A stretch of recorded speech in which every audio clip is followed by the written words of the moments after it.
धर्मांतरण एक ऐसा मुद्दा है जिसपे हमने देखा है कि राजनीति भी पूरी तरीके से भारी रहती है। ऐसे में एक बार फिर से धर्मांतरण के खेल का एक ऐसा खुलासा हुआ है जिसे सुनेंगे तो आप भी चौंक जाएंगे। नमस्कार, मैं हूं आपके साथ अंकिता शर्मा। देखिए, यूपी में धर्मांतरण की साजिश में एक के बाद एक हो रहे खुलासे से सुरक्षा एजेंसियों को सतर्क कर दिया गया है।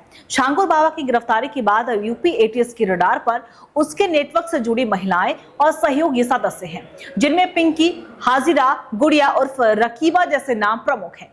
इन महिलाओं पर न केवल जबरन धर्मांतरण करवाने का आरोप है, बल्कि विरोध करने वालों के खिलाफ फर्जी मुकदमे दर्ज कराने और उन्हें सामाजिक व आर्थिक रूप से तोड़ने की भी साजिश रचने का संदेह है। एटीएस को अब भी छांगुर गैंग के कम से कम 9 फरार सदस्यों की तलाश है। इस गिरोह की लेडी गैंग को नसरीन उर्फ नीतू की ओर से सीधे तौर पर संचालित किया जाता था। और यही नहीं, गिरोह से जुड़े कुछ नाम ऐसे भी सामने आए जो धर्मांतरण की आड़ में राजनीतिक और सामाजिक रूप से खुद को सत्ता के नजदीक बताकर सुरक्षा एजेंसियों को गुमराह करने का काम कर रहे थे। धर्मांतरण गिरोह की पड़ताल में यह भी सामने आया है कि छांगुर नेटवर्क की महिलाएं जो हैं वो लेडी मॉड्यूल के रूप में काम करती थी। पिंकी, हाजिरा और गुड़िया और रकीबा जैसे नाम लगातार सामने आ रहे हैं, जिन पर भोली भाली महिलाओं और बच्चों को झांसा देकर धर्मांतरण करवाने का आरोप है।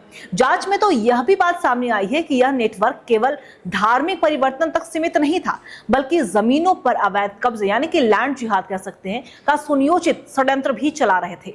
धर्मांतरण और जमीन कब्जे की बढ़ती शिकायतों के बाद बलरामपुर जिले के प्रशासन ने बड़ा कदम उठाया और मुख्य विकास अधिकारी हिमांशु गुप्ता के आदेश पर 14 ग्राम पंचायत अधिकारियों का तत्काल तबादला भी कर दिया। और ये तबादले खास तौर पर उन इलाकों में किए गए हैं जहां इन घटनाओं की सबसे ज्यादा शिकायतें आई थी, यानी कि गैरस बुजुर्ग जहां छांगुर बाबा का पुश्तैनी घर है, वहां के अधिकारी का स्थानांतरण कर दिया गया। और इसी तरह उतरौला, श्री दत्तगंज, गैसड़ी, हरया, सतघरवा जैसे क्षेत्रों में अधिकारियों को हटाया गया है।